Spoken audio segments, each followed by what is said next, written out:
اعوذ باللہ من الشیطان الرجیم بسم اللہ الرحمن الرحیم کتب علیکم اذا حضر احدکم الموت، تم پر یہ بھی فرض کیا گیا ہے کہ جب تم میں سے کوئی شخص نزع کے عالم میں ہو، موت آ دھمکے اس پر، ان ترک خیرا الوصیۃ للوالدین، کہ وہ وصیت کر دے اپنے مال میں سے اپنے والدین کے لیے، والاقربین اور قریبی رشتہ داروں کے لیے، بالمعروف معروف طریقے سے، انصاف کے ساتھ، حقا علی المتقین، یہ پرہیزگاروں پر اللہ کی طرف سے حق ہے۔ یہ سورہ البقرہ کی آیت نمبر 180 میں مرنے سے پہلے وصیت کرنا ضروری قرار دیا گیا، لیکن یہ آیت منسوخ ہے۔ اس کو منسوخ کیا ہے سورہ النساء میں وراثت کی احکامات نے۔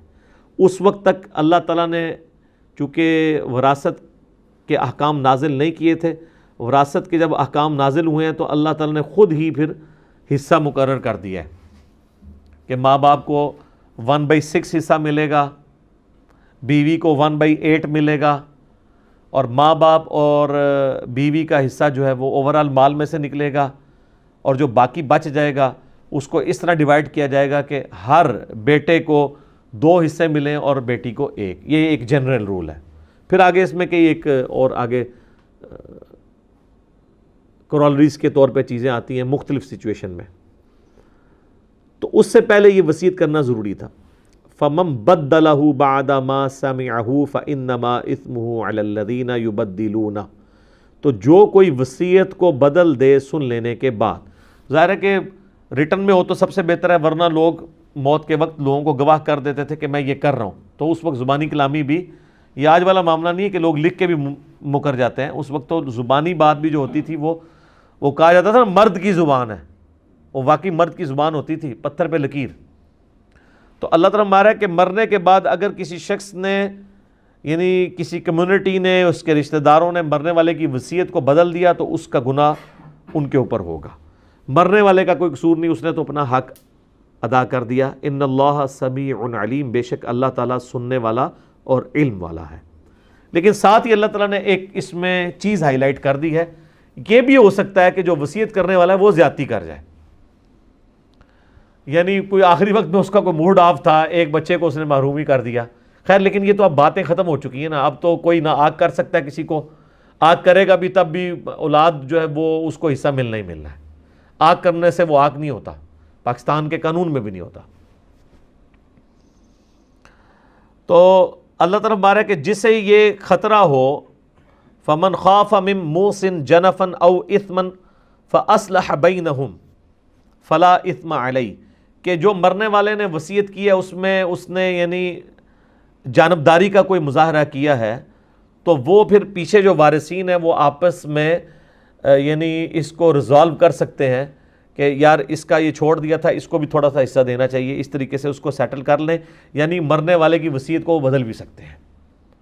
ان اللہ غفور رحیم، تو بے شک اللہ تعالیٰ بھی بخشنے والا مہربان ہے، یعنی مرنے والے کی وصیت کو آپ بدل سکتے ہیں، وہ وصیت جس کو واجب تھا پورا کرنا۔ تو اسی میں امپلائیڈ ہے کہ اگر کوئی شخص مرتے مرتے یہ کہتا ہے نا کہ جی میری لاش کو فلاں جگہ لے جانا ہے دفنانے کے لیے، میرے گاؤں میں دفنانا ہے، تو اب اولاد کا کام ہے کہ وہ دیکھے کہ مطلب یہ فیزیبل بھی ہے کہ نہیں۔ کئی لوگ ہیں امریکہ اور یورپ میں ہمیشہ کے لیے شفٹ ہو گئے ہوئے ہیں، مرتے مرتے ان کے بابے کہہ جاتے ہیں جی میری جو لاش جو ہے نا وہ پاکستان بھجوا دینی ہے، کس کے لیے؟ آپ لوگوں کو مصیبت میں ڈالنے کے لیے کہ آپ لوگ ان کے جنازے پڑھیں، ادھر ہی دفنائیں، تاکہ اولاد نے اگر کبھی اپنا غم غلط کرنے کے لیے قبر پہ جانا ہے تو قبر موجود تو ہونا، اور اس طرح قبر کو باقی رکھنا تو سنت ہے۔ صحیح مسلم میں نبی علیہ السلام اپنی والدہ کی وفات کے آلموسٹ 50 سال کے بعد ان کی قبر پہ گئے اور وہاں پہ روئے جا کے۔ تو یہ تو نہیں ہے کہ ایک بندہ جو ہے وہ ہجرت کر کے کہیں چلا گیا اور وہ اپنے آبائی علاقے میں اس کو بھیج دیتا ہے کہ جی وصیت کر دے کہ وہاں پہ دفنایا جائے۔ جو ورثاء ہیں وہ دیکھیں کہ یار کون سی چیز فیزیبل ہے، اس کے مطابق عمل کریں۔ اسی طریقے سے وہ وصیت کر دیتا ہے کہ جی میرے مرنے کے بعد اتنے پیسے فلاں مولانا صاحب کو دے دو، فلاں مدرسے میں دے دو۔ یہ اب آپ دیکھیں کہ بعد میں وہ کیا ہوا ہے، کئی لوگ تو زندگی میں ہی لکھوا لیتے ہیں، اور جو زندگی میں نہیں لکھوا سکتے وہ میت کے اوپر اونچی اونچی آواز میں کہتے ہیں جی بس آخری ویلیج کہندے سن، آخری ویلیج کہندے سن، اور تاکہ کوئی نہ کوئی شرم کر کے کچھ نہ کچھ دے ہی دے. ٹھیک ہے، لوگ ان لوگوں کو کیا ہے مطلب جھوٹ بولتے ہوئے کوئی دیر لگتی ہے. تو آخری ویلیج پاویں کہندے سن پاویں لکھ کے بھی دے گئے نے. یہ اولاد پیچھے ڈیسائیڈ کرے گی کہ یہ فیزیبل ہے یا نہیں ہے، کہ یہ پیسہ جو ہے وہ کدھر جا رہا ہے. دیکھیں نا جی، اب پچھلے دنوں جو فیصل عیدی صاحب نے کیا ہے کہ انہوں نے جا کے 1 کروڑ کا چیک جا کے پرائم منسٹر کو پکڑا دیا ہے، یہ خیانت کی ہے انہوں نے. اسلام میں تو اس چیز کی اجازت نہیں ہے. جن لوگوں نے انہیں پیسہ دیا ہے وہ اس لیے دیا ہے کہ وہ ان پہ اعتماد کرتے ہیں کہ ان کے ذریعے چیریٹی میں جائے. یہ تو حکومتوں کے کام ہے کہ این جی اوز کو پیسہ دیں، نہ کہ این جی اوز جو ہیں وہ اپنا پیسہ دیں. اور پھر میں نے تو وہ ایک کاغذ بھی دیکھا کہ سول ایویشن اتھارٹی کی طرف سے نکلا ہوا ہے جس میں انہوں نے ایئر ایمبولنس یوز کی ہے کراچی سے اسلام آباد جانے کے لیے، چیک پکڑانے کے لیے. سول ایویشن اتھارٹی کا لیٹر نکلا ہوا ہے، اور اس کی ابھی اس کو نکلے ہوئے 5-6 دن ہو گئے، کوئی تردید نہیں آئی ہے. وہ لیٹر بھی دیکھنے سے اوریجنلی لگ رہا ہے، یعنی انہوں نے مان لیا کہ ایسا ہی ہوا ہے اور نظر بھی آ رہا ہے. ظاہر ہے فیصل عیدی صاحب تو کوارنٹین میں بیٹھے ہوئے ہیں نا. کراچی کا بندہ اگر اسلام آباد پہنچ گیا ہے تو کوئی جن تو نہیں ہے وہاں پہنچا ہے. کراچی کا بندہ جو کراچی میں ہوگا، اسلام آباد میں ہوگا، ٹریفک تو بند ہے، تو کیسے پہنچا ہے وہ؟ اپنی ایئر ایمبولینس لے کے، ٹکٹ یعنی 1 کروڑ کا تو ٹکٹ، وہ 1 کروڑ کا تو وہ چیک دیا انہوں نے، اور جو پیسے خرچ ہوئے ہیں جہاز کے اوپر اپنا جہاز لے کے. سر جس ملک کے اندر وزراء، پرائم منسٹرز، آرمی چیفز پورے چارٹرڈ طیارے لے کے جا رہے ہوں تو سر اتنے پھر عیدی صاحب کا بیٹا بھی کہے گا میں کیوں نہ لے کے جاواں، میں تو پھر بھی ڈلیور کر رہے ہیں نیشن نو. ظاہر ہے اوپر بڑوں کو ہی دیکھا جاتا ہے نا. اور آپ دیکھیں نیچے کتنے لوگوں نے کمنٹس کیے کہ آندہ سے ہم 1 روپیہ نہیں ان کو دیں گے. وہ 1 روپیہ اس نے 1 کروڑ روپیہ دے کے اپنے کروڑوں روپے لوز کروا لیے. تو اس طرح کی بھی معاملات یعنی مس ہینڈل ہو جاتے ہیں لوگوں سے. تو یہ دیکھنا چاہیے کہ جب کوئی شخص وصیت کرتا ہے آپ اس کی وصیت کو اس طریقے سے مال جس کام کے لیے دیا گیا اس کام کے لیے وہ استعمال کریں. آپ اس کی اجازت کے بغیر نہیں کر سکتے. اکثر آپ مساجد میں بھی دیکھتے ہوں گے کہ لوگ پیسے دے کے جاتے ہیں اور کہتے ہیں جی یہ مسجد کے بل کے لیے استعمال کر لیں. ٹھیک ہے، اب جب دیتے وقت اس نے یہ شرط لگا دی ہے نا سر، تو مسجد کے بل کے علاوہ کسی اور چیز کے لیے وہ استعمال نہیں ہو سکتا الا یہ کہ اس سے اجازت لی جائے. وہ لوگ کیوں ایسے کہہ رہے ہوتے ہیں؟ ان کو یہ یقین ہوتا ہے کہ یہ مولانا صاحب اپنی جیب میں استعمال کریں گے، اپنے اوپر لگا لیں گے. کیونکہ اکثر جو تگڑے قسم کے مولوی ہیں وہ تو مسجد کمیٹیاں آ کے پہلے توڑ دیتے ہیں جیسے اسٹرانگ ہوتے ہیں، چندہ اپنے قبضے میں کر لیتے ہیں. پھر کوئی ان کی یعنی ڈکلیئرڈ تنخواہ تو ہوتی ہے 15,000، لیکن جو انڈکلیئرڈ ہے ان کے خرچے بتا رہے ہوتے ہیں کہ یہ 15,000 تو روز کا خرچ کر رہے ہیں. تو کہاں سے کر رہے ہوتے ہیں؟ وہ چندہ ان کے قبضے میں ہوتا ہے. اس لیے جو سمجھدار لوگ ہیں نا وہ چندہ باکس پہ لکھوا دیتے ہیں کہ جی اس میں جو چندہ آپ ڈالیں گے اس کے کلی اختیار ہوں گے خرچ کرنے والوں کو. یہ باپا جانی والوں کے جو آپ چندے دیکھیں گے نا ان کے اوپر یہ عبارت لکھی ہوتی ہے، اور یہ بڑے شرعی طور پہ صحیح لکھی ہوئی ہے انہوں نے، کیونکہ وہ بری ذمہ ہو گئے ہیں. اب آپ نے ڈال دیا تو اس پہ لکھا ہے کہ اس میں جو چیز ڈالیں گے وہ ہمیں فل اختیار ہوگا، ہم اسے جہاں مرضی استعمال کریں. اچھا لفظ کیا استعمال کیا؟ کلی اختیار. کلی چتے ہر شے آ سکتی ہے جناب، کوئی دنیا کی چیز ہے وہ کل بھی آ سکتی ہے. تو اب آپ نے ڈال دیا تو وہ بری ذمہ ہو گئے. ہاں دنیاوی طور پہ بری ذمہ ہو گئے، باقی اللہ کو تو وہ جواب دیں گے کہ وہ کلی میں انہوں نے اگر وہ اپنی ذاتیات اس میں لے آئے ہیں اور دین کے اوپر نہیں لگایا انہوں نے، اور اپنی خدمت کرنے کو دین کی خدمت سمجھ لیا ہے، تو وہ تو اللہ تعالیٰ کو جواب دے ہوں گے. وَلِعَوْذُ بِاللَّهِ تَعَالَى. اچھا میرے بھائیو، اب اگلی جو آیات ہیں رمضان المبارک کے کانٹیکسٹ میں آیات آ رہی ہیں.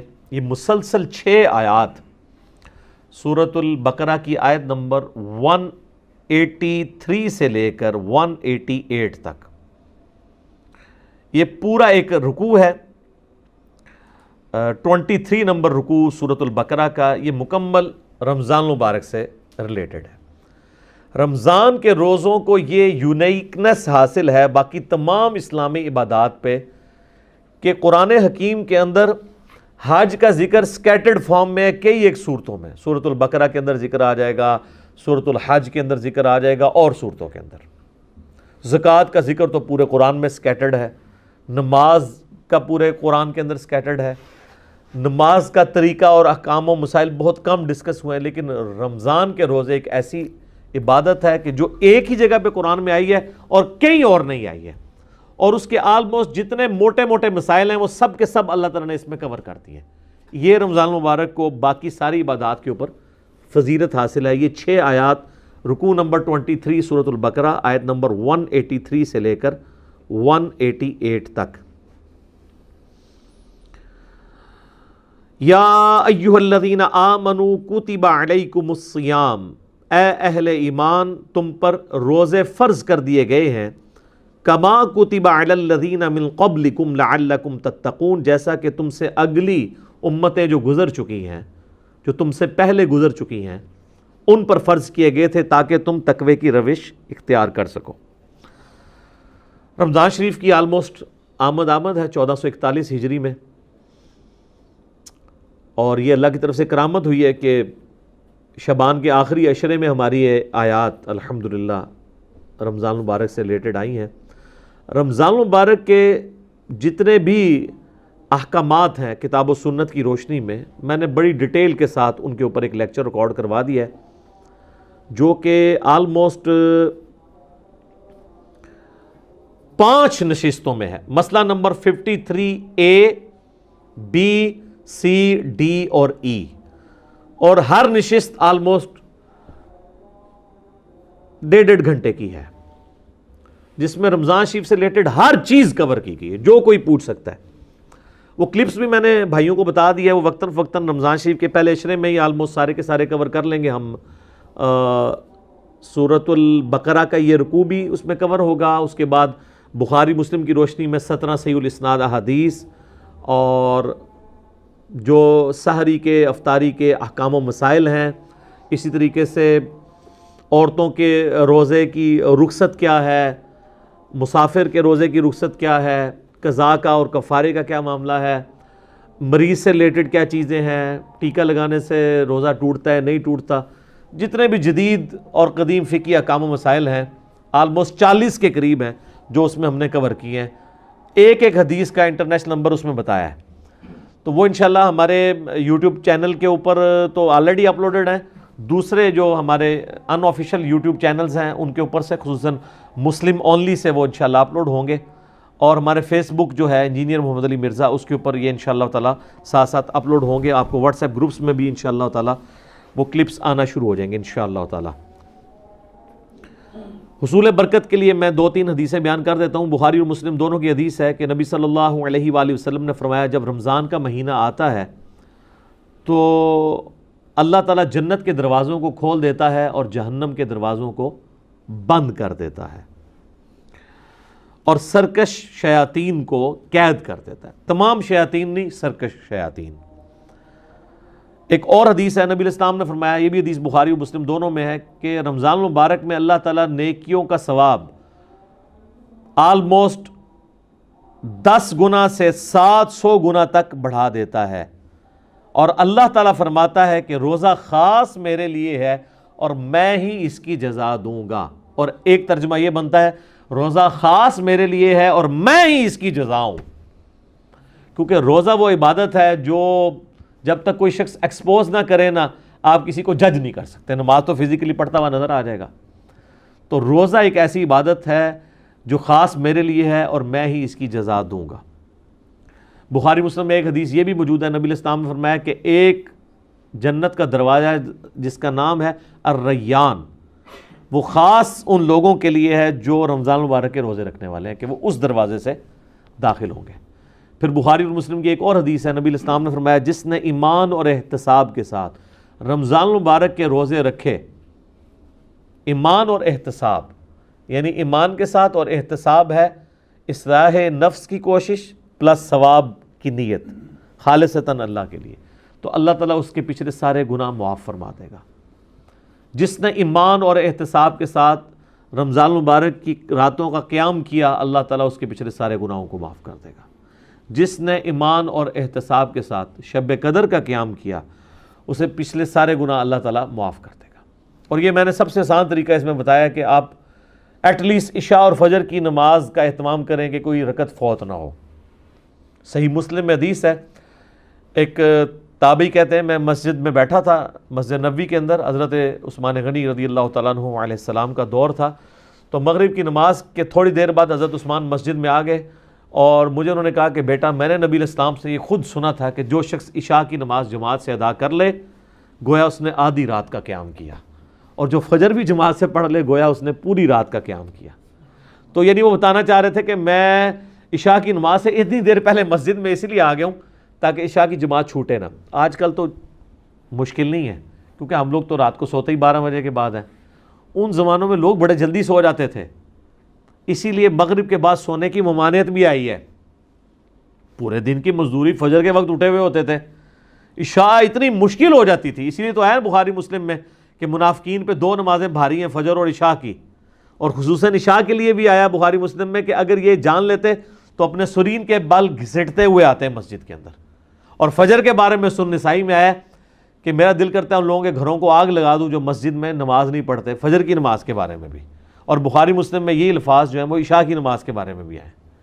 تو آج کے زمانے میں آپ ذرا عشاء کو نہ قیاس کریں، آج کل تو عشاء سب سے آسان ہے ہماری نمازوں میں، کیونکہ ہماری جو روٹین ہے لائف کی وہ بدل چکی ہوئی ہے، اس لیے ہم اس تکلیف کا احساس نہیں کر سکتے جس سے صحابہ کرام گزرے۔ ایام معدودات، گنتی کے چند دن ہے یہ رمضان کا مہینہ، فمن کان منکم مریضا، اور اس میں بھی اگر تم میں سے کوئی مریض ہو، او علی سفر، یا وہ سفر پر ہو، فعدۃ من ایام اخر، تو وہ اپنی گنتی کو باقی دنوں میں پورا کر سکتا ہے۔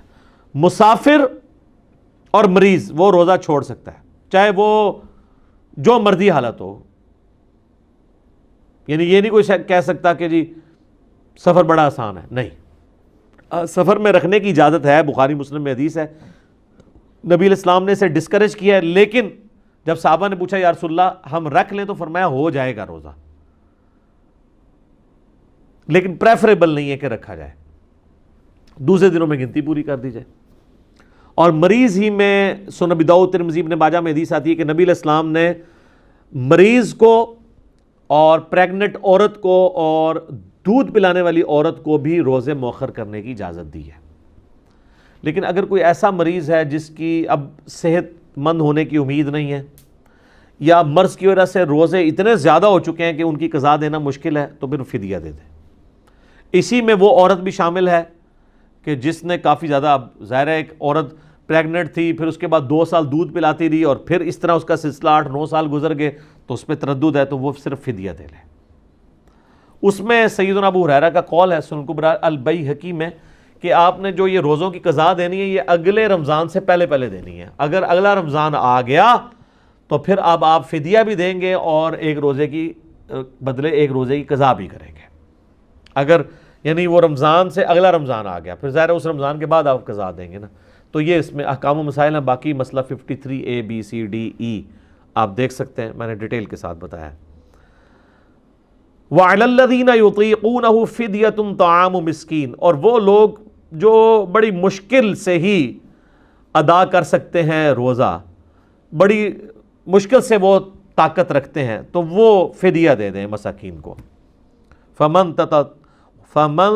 تطوع خیرا فہو خیر لہ، اور جو کوئی خوشی سے زیادہ نیکی کمانا چاہے، یعنی بعد میں روزہ بھی رکھ لے، اگر فدیہ بھی دیا تھا بعد میں اس کی صحت ٹھیک ہوگی روزہ بھی رکھ لے، تو وہ اللہ تعالیٰ کی طرف سے اجازت ہے۔ وَأَن تَصُومُوا، اور دیکھو اگر تم روزہ رکھو تو خیر لکم، اسی میں زیادہ اللہ کے نزدیک تمہارے لیے بہتری ہے، ان کنتم تعلمون، اگر تم جانتے ہو۔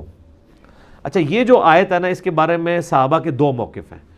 صحیح بخاری میں دونوں موقف امام بخاری نے نقل کیے ہیں۔ ایک صحابہ کا گروہ یہ کہتا ہے یہ آیت منسوخ ہے، پہلے یہ اجازت تھی کہ ایک صحت مند بندہ بھی روزے کے بدلے فدیہ دے سکتا تھا، چاہے روزہ رکھ لے چاہے فدیہ، جبکہ عبداللہ بن عباس رضی اللہ تعالیٰ عنہ کہتے ہیں یہ آیت منسوخ نہیں ہے، بلکہ یہ آیت آج بھی باقی ہے ایسے لوگوں کے لیے جو ایسے مریض ہیں جو بڑی مشکل سے روزے پر قادر ہوتے ہیں کہ وہ فدیہ دے لیں۔ صحت مند بندے کے لیے اپلائی نہیں ہوتی، اس کے اعتبار سے تو منسوخ تصور کی جائے گی، لیکن یہ آج بھی اس کا حکم باقی ہے۔ پھر امام بخاری باقاعدہ لے کے ہیں کہ انس ابن مالک، آپ کو پتہ ہے 110 سال کی عمر میں فوت ہوئے ہیں جی، 8 سال کی عمر میں حضور کے پاس آئے ہیں اور 10 سال آپ کو وضو کرواتے رہے ہیں. ان کی عمر 18 سال تھی تو نبی علیہ السلام دنیا سے چلے گئے. ہم صحابہ کے بارے میں سوچتے ہیں تو سمجھتے ہیں کوئی چٹی چٹی داڑھی والے ہوں گے. 18 سال حضور کی وفات کے وقت. ابن عباس کہتے ہیں میری عمر 13 سال تھی جب دنیا سے نبی علیہ السلام چلے گئے. اتنے بڑے فقی. عبداللہ بن عمر 22 سال کے تھے, حضور فوت ہو گئے. یہ آپ کو جتنا کچھ پتا چلتا ہے نا, یہ نبی علیہ السلام کی مبارک زندگی کے بعد کے ان کے کارنامے ہیں. اس وقت تو بالکل وہ سمجھ لیں کہ نوجوان اور بچے ہی تھے. تو انس بن مالک کے بارے میں امام بخاری نقل کیا, جب وہ بوڑھے ہو گئے نا تو روزہ نہیں رکھ سکتے تھے, تو وہ روزانہ ایک مسکین کو بلا کے گوشت کے ساتھ اس کو ایک وقت کا کھانا کھلایا کرتے تھے. اچھا, حنفیوں نے 2 وقت کا کھانا رکھا ہے, لیکن قرآن کا اسلوب اس کو سپورٹ نہیں کرتا. اس میں ہے کہ مسکین کو کھانا کھلاؤ, تو کھانا کھلانا ایک ٹائم کا ہی کھانا ہوگا, 2 وقت کا نہیں. یہ لاجیکلی نہیں بنتا. تو یعنی انس بن مالک رضی اللہ تعالیٰ عنہ خود چاہے وہ دال کھاتے ہوں, مسکین کو جو ہے نا وہ اللہ کے لیے, لن تنالوا البر حتی تنفقوا مما تحبون, تم نیکی کے اعلیٰ ترین درجے کو نہیں پہنچ سکتے جب تک کہ اپنی پسندیدہ چیزیں اللہ کی راہ میں خرچ نہ کر دو. انس بن مالک مسکینوں کو کھانا کھلاتے تھے گوشت کے ساتھ. اجتہاداً امت نے اس پہ اجماع کیا کہ اگر کوئی کھانا نہیں کھلا سکتا تو ایک وقت کے کھانے کا فدیہ کسی مسکین کو دے دیں. اور یہ بھی ہو سکتا ہے کہ آپ کسی مسکین فیملی کو, غریب فیملی کو پورے مہینے کا اپنے جو روزہ, جس طرح شوگر کے مریض ہیں, وہ بے شک جنگ بھی ہیں, وہ تو کبھی بھی قدرت نہیں رکھ پائیں گے, ان کے لیے مشکل ہو جاتا ہے, تو وہ ہر سال فدیہ دے دیں. بوڑھے لوگ ہیں, 80+ ہیں, 90+ ہیں, ان کے لیے روزہ رکھنا مشکل ہو جاتا ہے, تو وہ 30 روزوں کا فدیہ نکال لیں, جو ایک وقت کا کھانا بنتا ہے, جو ایوریج جتنا وہ کھانا جس سٹیٹس کا کھاتے ہیں, یعنی وہ اگر 200 روپیہ والا کھاتے ہیں تو 200 روپے کے حساب سے دیتے ہیں, 300 والا کھاتے ہیں 300 کے اعتبار سے. اور جو لوگ باہر کے ملکوں میں آباد ہیں نا, تو وہ اپنے ملکوں کا حساب لگائیں گے. یہ نہیں ہے کہ وہ خود امریکہ اور یورپ میں کھا رہے ہیں اور جب فدیے کی باری آئے تو پاکستان میں پاکستانی صاحب سے فدیہ دے رہے ہیں, ان کا فدیہ نہیں ادا ہوگا, کیونکہ یہ ساری چیزیں بالمعروف ہوتی ہیں, جہاں پہ آپ رہ رہے ہوتے ہیں اس کے اعتبار سے یہ کنسیڈر کی جاتی ہیں چیزیں. تو وہ فدیہ آپ دے سکتے ہیں, اور اگر کوئی روزہ رکھ سکتا ہے تو پھر وہ روزہ رکھے گا, پھر اس کا فدیہ ایکسیپٹیبل نہیں ہوگا, لیکن یہ ہر شخص نے خود ڈیسائیڈ کرنا ہے. باقی اس میں کئی ایک احکام و مسائل ہیں جو آج ٹائم اب باقی نہیں رہا, ورنہ میں اس کو ڈسکس کرتا. بقیہ کی انشاءاللہ آیات ہم اگلے درس میں کریں گے, اور اگلا درس ہمارا انشاءاللہ رمضان مبارک 1441 ہجری ہی میں آ رہا ہوگا. اللہ تعالیٰ سے دعا ہے جو حق بات میں نے کہی اللہ تعالیٰ ہمارے دلوں میں راسخ فرمائے. اگر جذبات میں میرے منہ سے کوئی غلط بات نکل گئی تو اللہ تعالیٰ ہمارے دلوں سے ہی محو کر دے, ہمیں معاف بھی فرما دے, ہمیں کتاب و سنت کی تعلیمات پر عمل کر کے دوسرے بھائیوں تک پہنچانے کی توفیق عطا فرمائے. سبحانک اللہم و بحمدک, اشہد ان لا الہ الا انت, استغفرک و اتوب الیک, وما علینا الا البلاغ المبین. جزاکم اللہ خیرا.